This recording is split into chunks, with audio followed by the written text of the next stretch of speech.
Hujambo na karibu katika J24 Hours Channel. Marekani yafanya mashambulizi mapya dhidi ya Iran.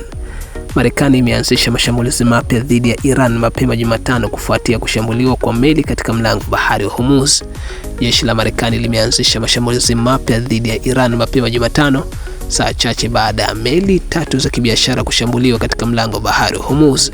Katika makabiliano ya hivi karibuni ya risasi ambayo yanatishia makubaliano ya muda wa kukomesha mapigano kati ya nchi hizo mbili.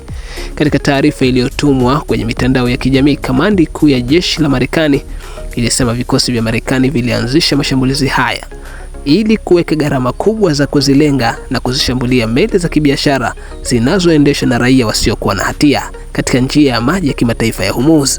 Mashambulizi haya yalilenga mifumo ya ulinzi wa anga ya Iran, mifumo ya ufuatiliaji wa pwani, makombora ya kutokea ardhini hadi angani, makombora ya kushambulia meli na maeneo ya kurushia ndege zisizokuwa na rubani. Wizara ya mambo ya nje ya Iran imeonya kuhusu kulipiza kisasi na kusema kuwa Marekani imekiuka mara kwa mara makubaliano ya kusitisha mapigano Mashariki ya Kati, ikiashiria uchokozi unaoendelea nchini Lebanon na vitisho vingine dhidi ya Iran.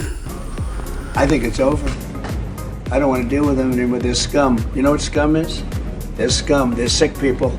They're led by sick people. And they're vicious, violent people.